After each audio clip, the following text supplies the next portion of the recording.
Hello listeners, welcome to Views on Health.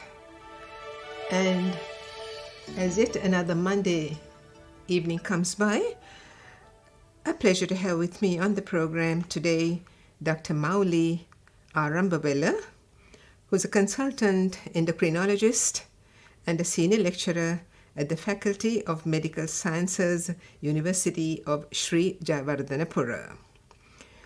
The topic under discussion would be thyroid disorders. Without any further ado, Doctor, may I request you to tell our audience about thyroid disorders?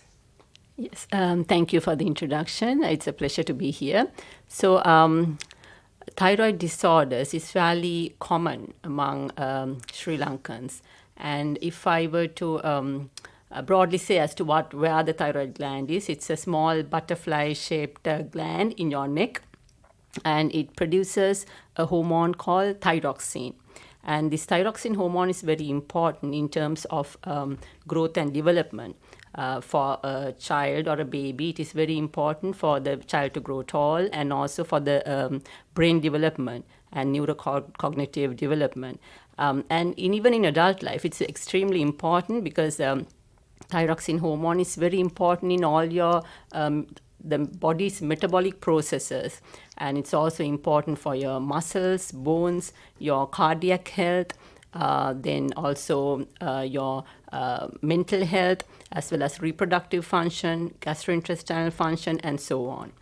So, so the thyroid gland produces a hormone called thyroxine, and however, it is been controlled by another gland called the pituitary, which is in the base of the brain. It's a tiny gland, and also the hypothalamus. So even though the thyroid gland does produce thyroxine hormone, it is under the control of the hypothalamus and the pituitary. So if we broadly look at the thyroid problems in the community, we can categorize it as hypothyroidism, which means your thyroid gland is underactive and you're producing less thyroxine hormone. And that's the more common disorder that we usually see. And then you get hyperthyroidism. That means your thyroid gland is producing excess amount of thyroxine. Then there's also, sometimes in certain people, the thyroid gland gets enlarged, and then you call that a goiter. So there can be a swelling of the thyroid gland. So that is also another common problem. So basically three main categories: hypothyroidism, hyperthyroidism, and a goiter. So, Doctor, how common is this condition in Sri Lanka? Well, usually, I don't think exact statistics are available, but hypothyroidism is the more commoner disorder, which is usually seen in about 10% of the population. And it's mostly seen as you grow older, it's more commoner. And also in females, it seems to be more common. And hyperthyroidism is much less common than that, maybe around 2 to 3% of the population. So what are the signs and symptoms that a person is coming in for such disorders? Is it a gradual thing or is it a sudden onset? Yeah, so most often it's very gradual. So if I were to talk about the more common disorder, which is hypothyroidism, so that means the thyroid gland is not producing adequate thyroxine hormone. So the symptoms would be you'll feel very tired, lethargic, you'll feel slowed down, that you don't feel like doing things, and not as you were used to doing it before. Then you'll tend to gain weight and feel very sleepy even during the daytime. Then you will also have certain other features, like maybe you might notice that your skin is getting dry, your hair is getting thinner and falling off. However, those are very common things among females, hair loss. So not necessarily everyone with hair loss has thyroid disorders, but nevertheless, it can occur. Then you might notice that you're getting more constipated. So, and also it can affect your mental health. So you might feel, your mood is low, you might feel depressed, and so on. And in females, sometimes, as I told you, it affects the reproductive functions. So therefore, females can get heavy periods, passage of clots, and so on. So those are some of the common symptoms of hypothyroidism. And in hyperthyroidism, that means the excess thyroxine hormone production from the gland. So it's the opposite. So such people are very, because the body metabolism is high, they will be quite, restless, agitated, and they will lose weight in spite of increasing in the appetite. So they feel very hungry and eat a lot, but still they are losing their weight because the body's metabolism is quite high, and they feel palpitations and then sweat a lot, and feel nervous, irritable. And also again, as hypothyroidism, people have constipation. People with hyperthyroidism, they will notice that they pass stools more frequently. And in women, they might have reduction in the frequency of menstruation as well. So quite a lot of clinical symptoms, but then these will develop gradually. So over time, most of the time patients present maybe after quite some time, maybe several months or so. And then the other disorder, the neck lump or the goiter, so people will then, patients might notice that they have an enlargement of the neck, but most often it is your family members, your relatives, friends who see you and say that, okay, your neck seems swollen, maybe it is a thyroid problem. So that is one common mode of presentation. And sometimes people with a goiter may also have like a little bit of neck discomfort, difficulty in swallowing. They might have this choking sensation, and so on. So all these are treatable? Yes, treatable. And is treatment for life? Well, usually now if I'll take the commonest condition, which is hypothyroidism, and the commonest cause for this is something called Hashimoto's thyroiditis. It is an autoimmune disease. That means your body fights your own thyroid gland. It develops antibodies which go and attack your thyroid gland, and it becomes dysfunctional. So most of the time, hypothyroidism patients, then we have to, we first examine them, then do certain investigations, and then start treatment. So if they are diagnosed with hypothyroidism, that means an underactive thyroid gland, we can start them on thyroxine, which is, we are just replacing the deficient hormone. Usually, if it's Hashimoto's thyroiditis, usually it's a long term and maybe even lifetime. But nevertheless, there are some forms of thyroiditis which can, sometimes say after an infection or fever, some episode like that, your thyroid, there can be a thyroid dysfunction, and sometimes it tends to normalize, and you can come off, your thyroid status can become normal. So, but commonly I would say the majority of patients on thyroxine are usually it's on a long-term basis, and that is important for the patient to know. So the patient, I would think, should have a discussion with the doctor, because most of the time what people do is they are started on thyroxine, and then when one report is fine and they feel better, they just stop it. So that communication is very important with the doctor to see whether you really need it throughout. So if you're stopping it, definitely it needs to be followed up with certain tests, because if not, it will have various adverse effects on the long term. So doctor, obviously if it's hypo, you tend to medicate the patient accordingly to increase the levels, and hyper to decrease. Yes. And if it's goiter? So a goiter, now when someone has a goiter, the two most important questions is it a cancer? A lot of people get worried to see whether there's a cancer. So the other issue is whether it is causing symptoms. We call them compressive symptoms, because when the goiter, that is an enlargement of the thyroid gland, so when it enlarges, it compresses the surrounding structures. I told you it's in the neck, and it's closely sitting near the windpipe and your esophagus and so on. So then they will get symptoms such as difficulty in swallowing, difficulty in breathing. They might have choking episodes, and it will also change their voice because of the impingement on certain nerves. So then if those are, if those compressive symptoms are there, that also warrants treatment. And certainly if there's a, suspicion of cancer, that also definitely warrants investigation and further management. Doctor, there are times that we come across people who lose their voice and they become hoarse, and it really gets bad, and then after with treatment it comes back after a period of time. Now, any connection to a thyroid disorder? Well,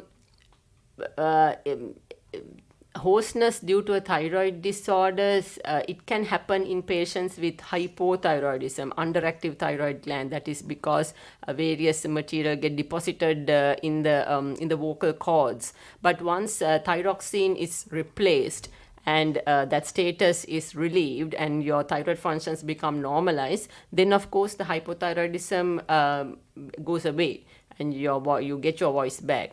But if the cause of hoarseness is due to an enlargement of the goiter, for example, like a thyroid cancer, so of course then it will need like surgery and so on. So yes, well, I think I made you give a satisfactory answer for that question. It answers, yes, just to know, because for our listening audience. Yes.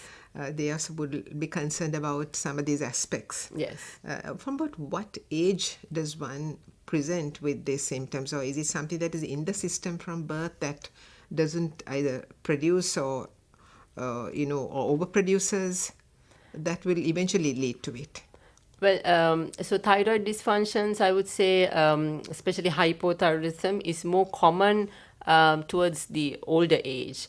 And also, it can also manifest quite commonly during, I said that young females are more prone to it. So therefore, it's hypothyroidism, I would say, is quite rare during younger age, but as one ages, it is more common. But females, because it is the majority of causes are due to autoimmune disease, females are more prone for these autoimmune diseases, so that is why it's more common in females.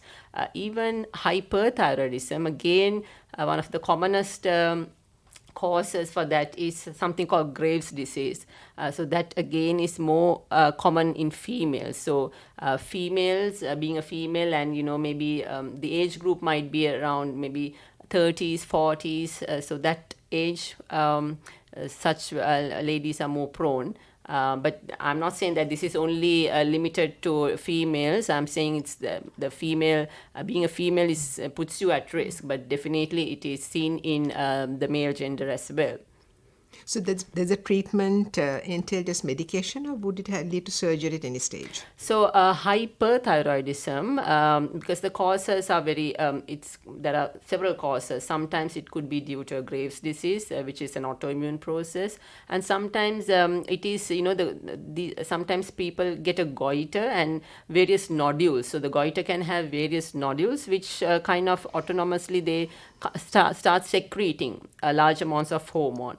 So the type of treatment will depend on the cause also. So if I were to talk very broadly, for hyperthyroidism, there are three main modalities of treatment. So medical management, which means taking drugs. Then there's something also called radioactive iodine treatment, which means you need to swallow a small capsule which emits radioactive iodine, and that will destroy the gland, because that iodine gets absorbed into the thyroid gland, and then it will cause a little bit of destruction, so that that overactivity will be controlled. So that's the second option. And then the third option would be surgery. So choosing which is, it's of course, it will be done by the your doctor. It again depends on the cause and whether this is the first time of the disease or whether this is a recurrent disease. Sometimes, especially patients with the autoimmune form, which I said was Graves' disease, they might be treated initially for about 1.5 years with drugs, but then have, they go into a state of remission, where they don't require medicine, so you can take off all the medicine, but sometimes afterwards they tend to get back the disease again. So if it's a recurrent disease, you would need a more definitive type of treatment, such as radioactive iodine or surgery, because the drugs also have side effects as well. Does medication has got to be for life? No. So in hyperthyroidism, usually medication, it again depends on the cause. So in a younger person, we would not want to, put that patient on lifelong medication. And especially unlike just taking thyroxine, the drugs given for hyperthyroidism, these drugs have side effects. So it's quite troublesome. So it can very rarely, 1 in 1,000, affect your white blood cells, or it could even affect your liver. So there are a little bit of side effects that you need to be looking out for. So therefore, especially if the patient is a younger person, then we would want to not put that person on lifelong medication. So we would initially try with a course of medication, maybe for about 1 to 1.5 years. But if the person is coming again with relapses or recurrent disease, then of course we need to put that person on a definitive type of treatment. So it warrants discussion with the patient and what that person's wishes are for, because so the definitive treatment would be either radioactive iodine or surgery. So each has its pros and cons. So it's after a discussion we will need to decide what's best for the patient. Your explanation contained part of the answer that I think would be given to my next question, which is, does it lead to other complications, other ailments? Does it affect other organs? You mean the medication? Yeah, and that's all the disorders would, of course, you're treating it. Yes. But would the disorders lead to any other issues, medical issues? Yes. So if for example, if hyperthyroidism, since we're talking about it, that means excess thyroxine production. So if it's not controlled, then it can have quite detrimental effects on a long-term basis. So it can affect the heart, and it can even lead to a dilated heart. That means an enlarged heart and heart failure. Then again, it will have other issues, like it will adversely affect your bones. Untreated hyperthyroidism will cause osteoporosis on the long run. Then it will affect your other metabolic processes. I mean, your blood sugar control, if those can go, they can get dearranged, and also your mental health. So lots of things can go wrong if these disorders are not treated. So therefore, it is important. And I think for our listeners, that if you have a thyroid dysfunction, it is important to get yourself properly checked for it, and then you need to be in follow-up, because most of the time these disorders go on for quite some time, and people tend to neglect and then default their medical care. Doctor, flipping the coin, can other ailments bring on thyroid disorders? Well, other ailments, now I describe mainly the problems with the thyroid gland. So certain other medication, for example, like psychiatric disorders, which have been treated with other medication, such as lithium. So lithium is used by the psychiatrists for various mood stabilization effects. So long-term lithium can also cause thyroid dysfunction. So There are various other drugs, such as amiodarone, which are used by the in cardiology issues. So these drugs also can cause thyroid problems. The other thing is, now I told you initially that the pituitary and the hypothalamus, these organs or the glands, they control the thyroid gland. So any problem in the pituitary gland or the hypothalamus can also cause issues. So maybe, for example, say someone underwent brain surgery and had or radiotherapy to the brain. So then it can affect the pituitary and cause it to be dysfunctional. So then that will in turn affect the thyroid gland as well. Or certain, say for example, neck irradiation, like say if someone gets radiotherapy to the neck for some other ailment, that can also cause thyroid dysfunctions as well. And even it is put them at risk of developing thyroid cancer. Just one final question, doctor. Do thyroid disorders impact on one's life? And if so, how? Well, yes. So as I mentioned, the clinical features, so this is like a long-term thing, and over the time, it will have many adverse effects on your metabolism and your bone health, your muscles, then your heart, your growth. If it's a child, on the growth and development is very important at that stage, and even in adult life, your mental well-being. So all those things, reproductive health, gastrointestinal functions. So it is thyroxine hormone is a hormone which acts on many functions and organs. So it is of course quite important that if there is a dysfunction, it is rectified and managed appropriately. So take-home message would be? Yes, so if you have any such symptoms that we described, or if someone, if you have people with thyroid issues in your immediate family, and of course, and if especially for young females in the pregnancy, who are attempting pregnancy or who are in the childbearing age group, if they are considering pregnancy, such people should actually get their thyroid functions checked, even though they don't have symptoms, to be on the safe side, because pregnancy is a kind of a crucial time period.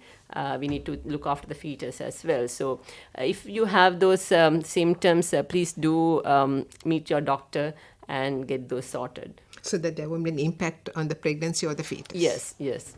But that is only in pregnancy. I mean, people who are attempting pregnancy, but others also. If you have symptoms, then you need to see your doctor and have a chat as to how long the treatment is, because do not just default without having a good communication.